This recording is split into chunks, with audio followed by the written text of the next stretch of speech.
By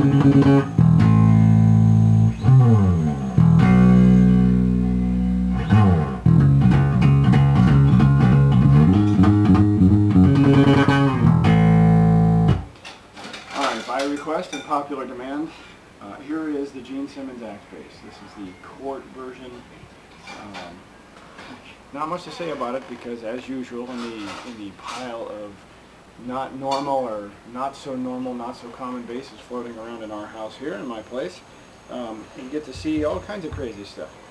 So anyway, this thing is a very lightweight mahogany body. It was hand painted by those famous craftsmen in Court. You can see it's rear loaded. It is a passive bass. Comes with Mighty Mite pickups and hand rest for Gene, of course, because Gene plays with a pick. Alright. PJ pickups, usually, from what I understand, Gene only uses a P-bass pickup. So this thing really doesn't exist in his house. But for the sake of what it is, we have the options of switching among three settings. We have front pickup, middle, and of course the rear. And it can get quite bright. Ironically, you would think this would just be a rock bass and metal bass. You can actually use this for other things if you dial it down a little. You can do all kinds of stuff with it. No dots, no markers on it. There are side dots so you can see where you're at.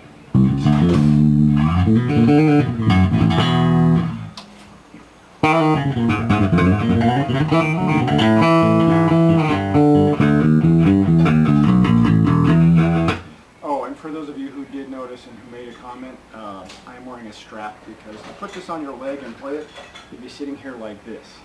And it doesn't quite work. So this is a stand-up. This is a stand-up instrument. If you're going to play this thing, you're going to want to stand up. This thing also came with a cover that goes over the blade, so to speak, so it keeps it from getting chipped. And of course, the trusty gig bag with rock and roll's favorite tongue on the top there. Anyway, you can usually find these on eBay or find them other places. It's not too expensive. It's not a bad bass for the money, really. I mean, it is kind of a novelty thing to have an axe bass, but you know, if you want to do a Kiss band or something or play Kiss songs, that's for fun. And of course, you can bring it out at just about anything else and it'll still work. I've had some fun with it here and there. I just kind of picked it up because, you know, I've been a fan of Kiss for years, just because I like what they do somewhat.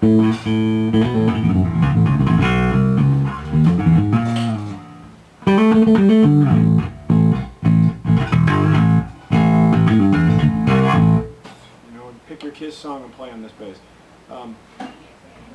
Again, not a bad constructed, not a heavy weight, not something that's going to like break your shoulder or break your back when you play. And actually fit and finish is pretty good right out of the box. I did have to set it up a little lower the action. And these are actually the factory strings. I'm not sure what they are, if they're steel or nickel, but they do the job.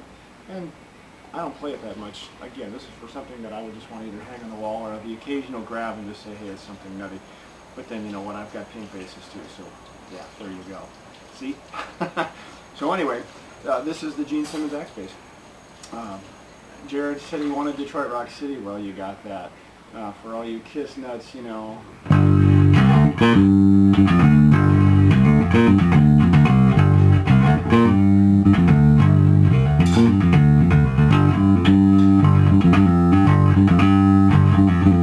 That kind of stuff. These are good for that. This neck is thin.